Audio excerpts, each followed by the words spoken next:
As most of you know who have been following me for the last several years, I do a very large number of Sikh pattern traction alopecia cases, and this is because I am situated in Punjab where such cases abound. We have the largest number of documented cases, results after hair transplant following Sikh pattern traction alopecia. Today I present to you a very severe case of Sikh pattern traction alopecia, a young man, 22 years old, who gave a history of very tight top knot, wetting his hair before tying the top knot so that it doesn't get loose. And this carried on for many years, almost like 20 years. And you can see the severity of Sikh pattern traction alopecia in his case. It's a very large area of hairline and mid-scalp which have been erased. The temple points have receded to a great extent. But this case is very distinct from our usual Sikh pattern traction alopecia cases, in that the pull was so severe that even the donor area is involved in the after effects of Sikh pattern traction alopecia. You can see the multiple rugaes, the thick folds and crevices at the back of the head. Now many people will confuse this with CVG. This is not CVG. This is very commonly seen in patients who have severe Sikh pattern traction alopecia due to constant pull of strands of hair. Thick folds over a period of time develop.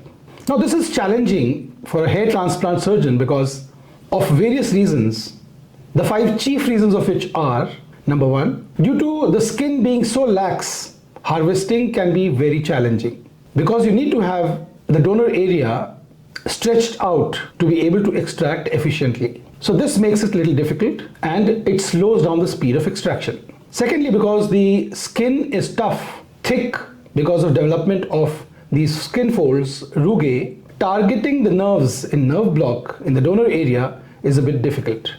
Thirdly, it requires more anesthesia than usual because to target the same nerves which are lying at a greater depth, more anesthesia needs to be infused. So one has to be careful that the safe limit of anesthesia is not crossed.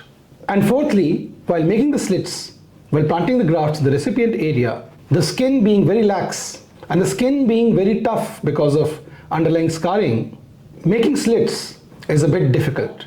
And fifthly, because we cannot harvest as many grafts as we could in most cases because of the effect of Sikh pattern traction alopecia on the donor area, if we have a very large area to cover, it may be difficult to cover it in one go. But in this case, it was different. In this case, all the complexities of Sikh pattern traction alopecia were abundantly displayed. We used 3,500 scalp grafts from the safe area of the scalp donor to cover the hairline, the mid-scalp, the temple points. Now you can note the temple points are pretty large in this case. Such large areas of baldness in Sikh pattern traction alopecia are not very common.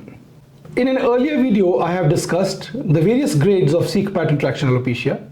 The link to the playlist which contains these videos is in the description box below. As we all know, Sikh pattern traction alopecia is due to constant pull of the hair in Sikhs who tie the top knot. This pull, if very severe, will affect large areas and create large areas of baldness which at times are difficult to cover. The worst cases of Sikh pattern traction alopecia are ones which involve the donor area. Many times we cannot do the procedure because the patient lacks a scalp donor. Because if there is a pull in the front, there is also a pull at the back of the head due to constant pull of hair strands. Though it is not so severe, but enough to miniaturize the hair in the donor area. And many times we may also have to incorporate body hair to cover large areas. So thank you for watching. If there's any question, anything you want to know about Sikh pattern traction alopecia, anything about hair transplant or hair loss in general, let me know. I'll be happy to answer. Leave a comment in the comment section below. Have a nice day and God bless you.